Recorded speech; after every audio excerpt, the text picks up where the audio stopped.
আচ্ছা, বাংলাদেশে এই প্রথম ইসরায়েলের বর্বরতা হামলার বিরুদ্ধে সমাবেশ হয়েছে। আর এই সমাবেশ, এই বড় একটা র্যালি বিশ্বের নীরবতাকে ভাঙাতে পারবে কি?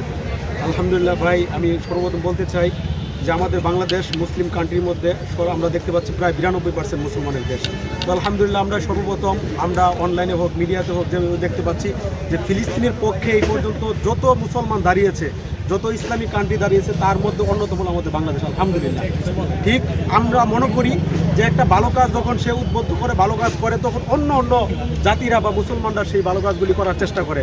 আমি মনে করি আমরা বাংলাদেশের মানুষ আশা ব্যক্ত করি, আশা রাখি এটা যে আজকে আমাদের এই বাংলাদেশে যে গণজাগরণ হলো, যে সমাবেশটা হলো আজকে এই সোহরাওয়ার্দী উদ্যানে, আমরা মনে করি এটা মিডিয়ার মাধ্যমে যখন প্রচার হবে, অন্য অন্য মুসলিম কান্ট্রিগুলি সৌদি আরব সহ ইরান, পাকিস্তান, যতগুলি দেশ আছে, আমরা মনে করি তারাও এইভাবে ফিলিস্তিনের পক্ষে থাকবে, ইসরায়েলের বিপক্ষে অবস্থান তারা গ্রহণ করবে, এটা মনে করি।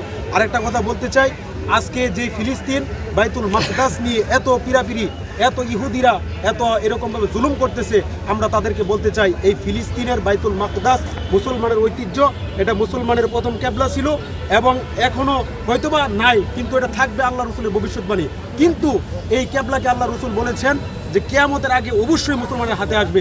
এটা আমরা দেখেছিলাম হযরত ওমর রাদিয়াল্লাহু আনহুর খেলাফতের আমলে, এটাকে খালিদ বিন ওয়ালিদের মাধ্যমে 10,000 সৈন্যের মাধ্যমে যুদ্ধবিহীন এটাকে স্বাধীন করেছিলেন।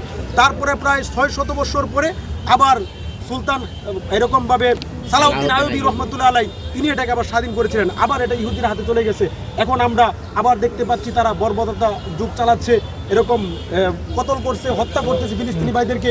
কিন্তু আমরা বলতে চাই আমরা অচিরেই এই ফিলিস্তিনের বাইতুল মাকদাসকে, আমাদের সেই পূর্ব কেবলাকে আমরা সমস্ত মুসলমান এক এবং নেক হয়ে বর্বর ফিলিস্তিনের হাত থেকে আমরা উদ্ধার করে ছাড়ব। যারা ই করছেন কাটলে যাবেন এই বাইরে